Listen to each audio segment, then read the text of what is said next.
എൻ.എം. വിജയന്റെയും മകന്റെയും ആത്മഹത്യയിൽ CPM പ്രതിഷേധത്തിലേക്ക് IC Balakrishnan MLA ഓഫീസിലേക്കാണ് CPM March നടത്തുക. വിഷയത്തിൽ സമഗ്ര അന്വേഷണം വേണമെന്ന് CPM ആവശ്യപ്പെട്ടു. സംഭവത്തിൽ കോൺഗ്രസ് നേതൃത്വം മറുപടി പറയാൻ തയ്യാറാകണമെന്ന് EP ജയരാജൻ പറഞ്ഞു. അതേസമയം എൻ.എം. വിജയൻ KPCC നേതൃത്വത്തിന് നൽകിയ പരാതിയെക്കുറിച്ച് അറിയില്ലെന്നായിരുന്നു പ്രതിപക്ഷ നേതാവ് VD സതീശന്റെ പ്രതികരണം. Wayanad DCC treasurer N M. വിജയന്റെ ആത്മഹത്യയിൽ ദുരൂഹതയുയർന്ന പശ്ചാത്തലത്തിൽ സംഭവത്തിൽ സമഗ്രാന്വേഷണം വേണമെന്ന് CPIM ആവശ്യപ്പെട്ടു. ആത്മഹത്യാക്കുറിപ്പ് കോൺഗ്രസ് നേതാക്കൾ നശിപ്പിച്ചതായി വിവരമുണ്ടെന്നും CPIM വ്യക്തമാക്കി.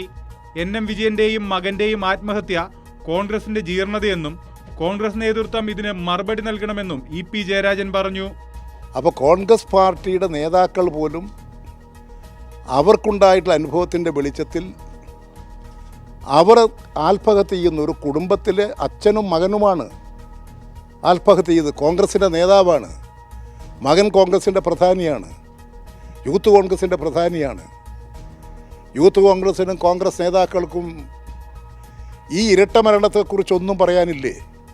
കോൺഗ്രസിന്റെ അഴിമതിയുടെ രക്തസാക്ഷിയാണ് എൻ.എം. വിജയനെന്ന് Bathery area secretary PR Jayaprakash പറഞ്ഞു. കൂടുതൽ ദുരൂഹതകൾ പുറത്തുവരണമെന്നും PR ജയപ്രകാശ് ആവശ്യപ്പെട്ടു. യഥാർത്ഥത്തിൽ എൻ.എം. വിജയൻ എന്ന് പറയുന്നത് ഒരു രക്തസാക്ഷിയാണ്. കാരണം സുൽത്താൻ ബത്തേരിയിലെ അർബൻ ബാങ്കുമായി ബന്ധപ്പെട്ട് നടന്ന അഴിമതിയിൽ ഒരു രക്തസാക്ഷിയായിട്ടാണ് യഥാർത്ഥത്തിൽ എൻ.എം. വിജയൻ ഇന്ന് നമ്മോട് വിട പറഞ്ഞിരിക്കുന്നത്. ദുരൂഹത പുറത്തു കൊണ്ടുവരണം.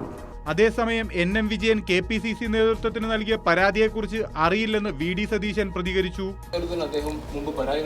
അതെനിക്ക് അറിയില്ല, അതെനിക്ക് അറിയത്തില്ല. News desk Kairali.